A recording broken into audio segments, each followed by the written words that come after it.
kalagayan ngayon dito sa SSN. Nakikita nyo naman mga mukha nila, mga tao. Nabon nga eh. Paalala lamang po sa lahat. Bakit naman yung video doon? Kalokohan sa Yung ingin mo, di ka po quiet. Hindi ka makuha ng ingin mo. Sige. Paalala lang na ang debate po na ito ay pang-academic po ha, hindi yung mukha para tayong nasa labas, nasa kanto. Okay? So, paalala lamang po. Let's be formal and professional sa debate po na ito. Malinaw po ba? Sige. Ang topic po ulit nila, or topic niyo po ulit ay, sa inyo, ang panig niyo ay paggamit ng teknolohiya. Sa inyo naman ay traditional na aklat. Dito ako eh. Excuse me, sir. Ay, din kayo na meron. Sige, paalala lang ulit sa flow. Introduction po ulit ay take 3 minutes. Take 3 minuto. Ayan. Kahit na ilan po ang magsalita po pwede, basta magamit ang 3 minutes. Sumunod na part ay yung rebuttal. Ayan. Kung ano po yung unang sinabi ng kabilang grupo, dun pa lang po kayo magre-react ha. Hindi pa kayo pagtatanong. Malinaw. So, meron din tig 2 minuto bawat grupo. Sunod ay Q&A. Ito na yung palitan na gagawin natin sa loob ng 10 minuto. Kasi parang bitin ang time. So, 10. 10, magbe-break. Pero mag-uusap-usap po yun sa bawat grupo. Tapos, Q&A ulit. Gets? Yes po. Tapos, conclusion. For 3 minutes. Wait lang. May dapat ano tayo dito? Coin. Sean. Sige, basta topic na lang daw, sabi ni Kika. Sino ang ano sa inyo? Dito, sino? Best Ma'am, of best of 5. Siyempre, sinasubject mo sila. Gumbo, Daya ni Marl dun. May delay yung may delay yung sa'yo.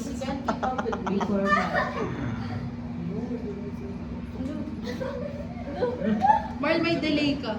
Siya yun, mami. Wala mo bakit na pa? Try mo nga, parang may delay siya. Grabe, irritating yung topic. Grabe, delay ka rin mo. Sino pa natin? Sino ang mauuna? Ma'am, di ba Kami na. naman po kami? Pag kayo naglaro. Sila na. Kami ang naglaro. Kami na po na. Baliktad na namin. Sila na.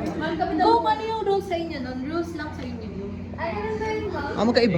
Eh kasi kung sinunod natin yun, hindi No, alam version na robot. namin agad. No, we're surprised. Sige, sino? Okay daw mauuna. Introduction po muna ito sa loob ng... Baka may rumepas. Wala pong magre-rebat parang awa na lang.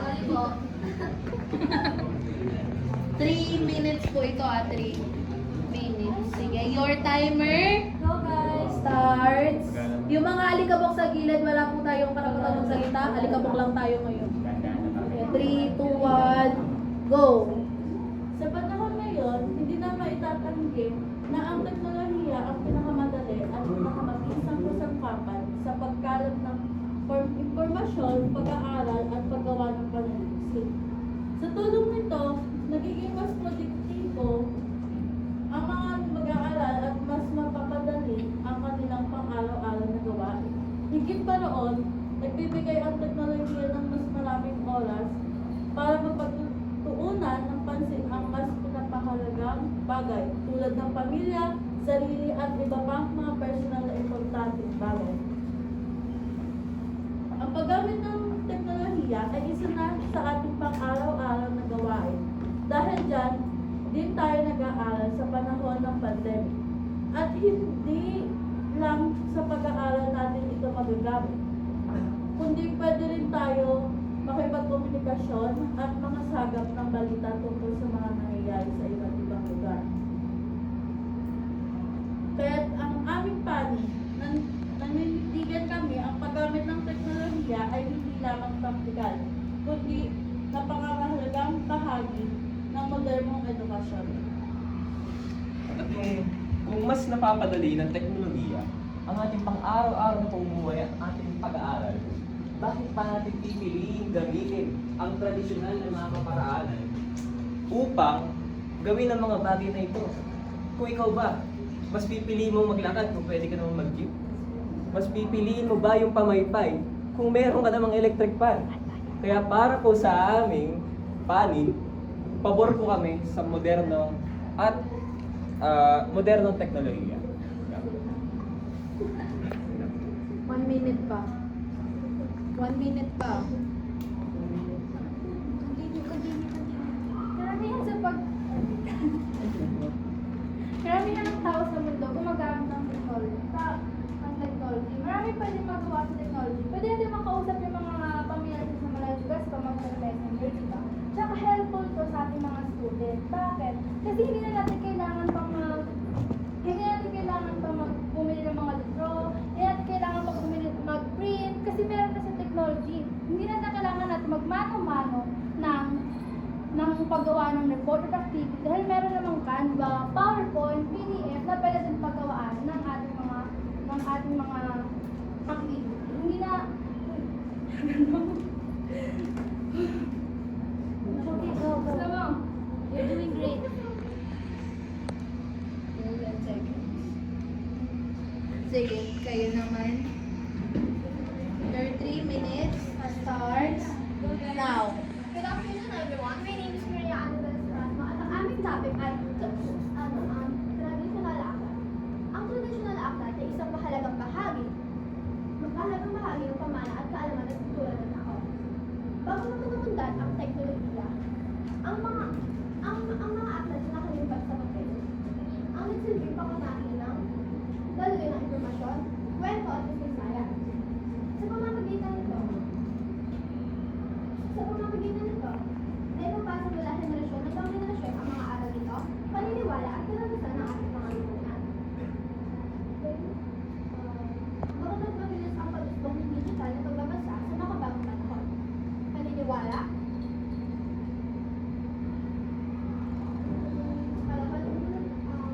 nananatiling pa rin makapaglan ang tradisyonal na aklat. Dahil sa pagiging konkretong simbolo ng pag-aaral, pagninila at pagpapahalaga sa panlitan. Isa rin ang libro sa naging mas mabuti at magandang gabay ng mga kabataang mag-aaral.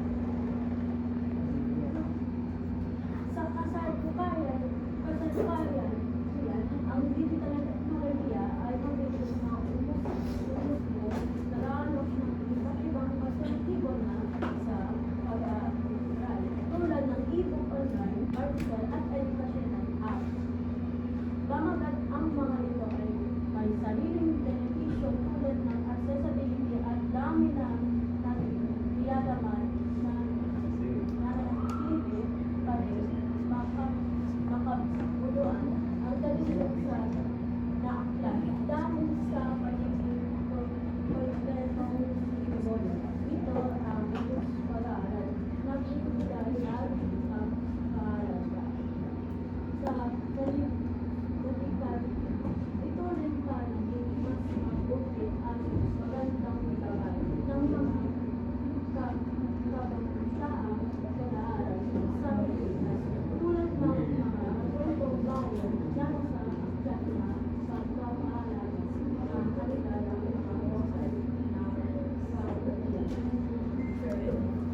Gayun pa man, ang ipinagkakabi ng aming kupunan sa libatang ito ay tradisyonal na libro.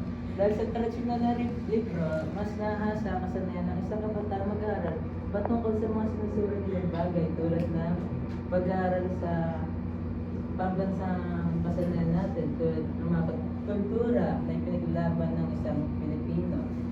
Sa tradisyonal na libro, mas lumilinaw ang pagkaunawa ng isang bata sa pag-aaral dahil mas naunawaan niya at walang distraction kapag ikaw ay nagbabasa ng libro.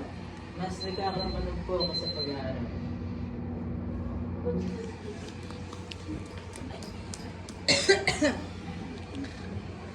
Okay. Ang ganda ng taas na paa niya dyan pagbukas mamaya ng pinto. Baka akalain nasa sinihan sila. Sige. 2 minutes ha, 2 minutes. Rebat! Ayan na, wala munang magtatanong. May bat pa lang sa sinabi nila. Sinabi ng kabilang grupo.